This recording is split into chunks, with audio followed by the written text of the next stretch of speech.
it's still hard to believe that in his first match back in WWE, Baron Corbin wins the United States Championship from Trick Williams this past weekend at SummerSlam. It's still hard to believe, but yet here we are. Now the question is, who will challenge the Lone Wolf for that very same U.S. title? Obviously, we all know that championship has a legacy. Excuse me. That goes all the way back to the old WCW days when guys like Harley Race, guys like Dusty Rhodes was champion, and it moved, and when it made the transition to WWE, you had guys like Eddie Guerrero, guys like Booker T, John Cena, guys like who else? Guys like The Miz, Sheamus, Daniel Bryan, John Cena. I mentioned all these guys and more became U.S. champion, and basically turned the title into the Workhorse Championship, much like with the Intercontinental Championship that is on Raw. So who will take up that challenge? Well, I can honestly say that it will most likely not be Trick Williams, and the reason for that is because there's been a lot of chatter that apparently Trick Williams is the odds-on favorite to attempt to qualify to be a part of the men's Money in the Bank ladder match later on this year in a couple of months. So with Trick completely out of the equation, who could take up that challenge? Honestly, there's a large plethora of talent. I mean, obviously you got Los Garza, who are now part of the faction Battles Del Mal, which is a faction over on AAA. You've got Fraser and Axiom, obviously Fraxium. You've got Carmelo Hayes. You've got Cody Rhodes. You've got Damian Priest, Finn Balor, Gunther. I would say Ilya Dragunov, but we haven't seen him in months. And there's been a lot of chatter that apparently he is slated to leave WWE, much like Jordan Grace. Apparently there's been a lot of chatter that both Dragunov and Grace are slated to leave WWE, which is kind of a sad ordeal, because Dragunov, he himself is a former U.S. champion. He's a former NXT champion. He's a former NXT UK champion. And the fact that WWE has no creative input for him whatsoever at this stage is mind-blowing. Same thing with Jordan Grace. For the most part, we've seen for the most part she's been competing on main event, and to be fair, most of the matches that are on pretty much every single match that's on the card every single week that's on main event are mostly squash matches that could be seen on Raw or SmackDown, but again they're squash matches. And while it is true that yes, main event is a good opportunity to introduce stars from AAA, from NXT, from TNA, and from WWE Evolve, it's like, what's the point of watching them?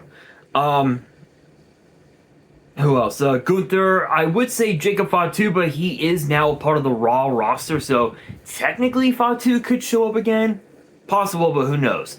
I would say Johnny Gargano, but if you guys have been watching SmackDown for the last few several months or so, yeah, Johnny Gargano ain't looking too well. And I think it's pretty safe to say that he's going to be like that for quite some time.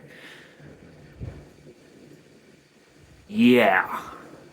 Anyway, there's also Kit Wilson. I would say Kevin Owens, but he's chasing after the WWE title, currently being held by CM Punk. There's also Matt Cardona, who is a former champion in his own right.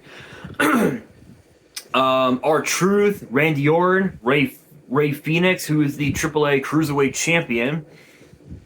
Ricky Saints, Royce Keys, Sami Zayn, Shinsuke Nakamura, Solo Sikoa, Tama Tonga, Miz, and The Miz.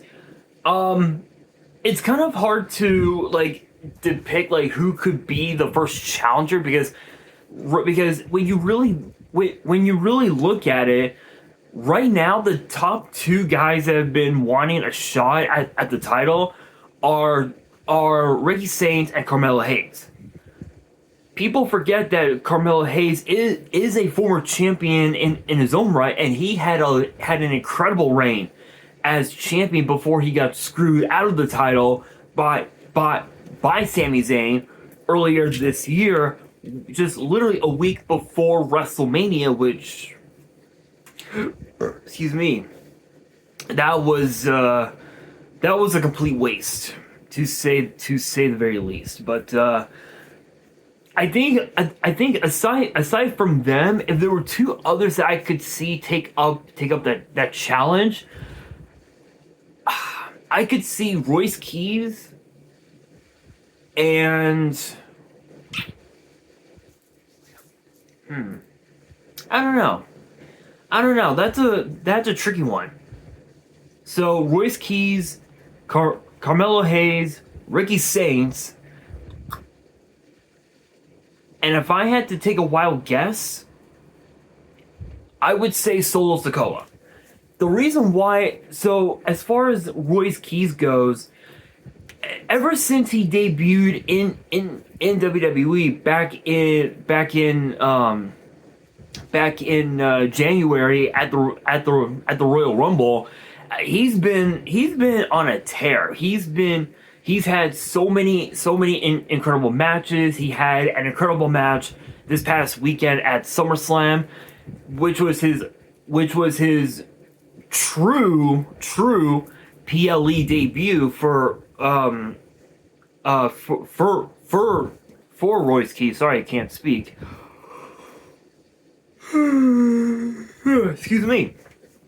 Sorry, guys. Not only can I not speak, but I'm also tired as well.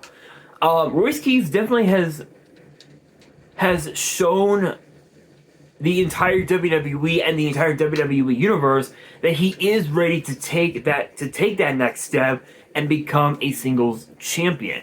Some could argue that it could very may well be that very same U.S. title, and I could see it. I can totally see Baron Corbin and Royce Keys going at it. 100%, I can see it. Solo Sikoa, I don't think he ever got his rematch for the title when he lost it last year. So I'm pretty sure that Solo Sikoa is owed a rematch for the title. So we'll have to wait and see. But between those four, who should be the one to not challenge? Crazy as it sounds, I think it's gonna be Royce Keys. Reason being is because he's still pretty new to the landscape of WWE, and I think it's gonna be at least another probably another year or so before we do see Royce Keys take that next step and become a champion in WWE. I think have him spring up a pretty decent amount of wins, maybe he could be the one to challenge Corbin. But then again, the opposite side of that coin is that Trick Williams is not the only one that is the favorite to qualify for the men's Money in the Bank ladder match in a couple of months. Apparently, Royce Keys is another one that is the odds-on favorite to qualify and potentially win the Money in the Bank briefcase. So, Royce Keys out of the question. As far as Ricky Saints goes, I think he's another one that I could see winning Money in the Bank, because I know for a fact that when he got signed to NXT, I think it was like a year ago or something like that, if I remember right.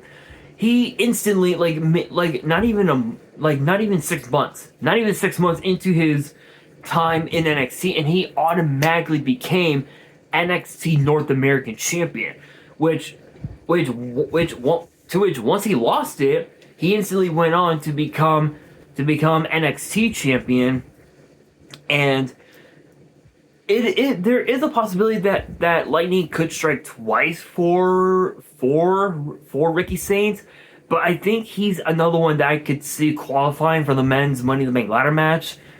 So he's another one that I could potentially take out. That leaves two: Solo Sikoa or Carmelo Hayes. Don't get me wrong; these are two fan favorites who have truly come out of their shells as of late, especially Solo. I mean, you guys watched. If you guys watched SummerSlam on Saturday, and you saw that 6-man tag, he was basically mocking Jacob Fatu and the Usos, especially Jay, with that Yeet Party, which I gotta admit, that was pretty good. That was pretty good and pretty funny. So one could argue that Solo could take up that challenge. Then again, Carmelo Hayes has become a guy that everybody in the WWE universe wants justice for, because he never got his rematch for the title after losing it to Sammy. So there is argument on that end. So it's a bit of a toss up. And if we're thinking fantasy booking, most likely it would be Carmelo Hayes. If we're thinking reality booking, I would probably say Trick Williams. Then again, it could also be Solo Sikoa. But if I had to pick, I would have to say Carmelo Hayes. I think he's long overdue for a rematch for the title, and I think that could be a good first challenger for Baron Corbin, especially with the fact that he's admitted that he came back to not only to dominate WWE, but to essentially pick up where he left off, and ultimately just push himself to be the best, if you will. That's his game plan. So I think we could be seeing Carmelo Hayes take up that challenge. But if you guys think that I am wrong, and you guys have someone else in mind who you would like to see challenged for the title, you can always rebuttal in the comments below. And with that being said, that'll do it for today's video. Hopefully you guys enjoyed. If you did, make sure you guys smash that thumbs up button. If you guys are new to the channel and you guys want more WWE topic videos in the future, then be sure to subscribe to the channel, turn on the notification bell, and as always, make sure you guys are following me on all of my social media. All of my ads will be in the description below, as will the info to my fan mail. It will also be in the description as well. And on that, this is your boy Nash, signing out.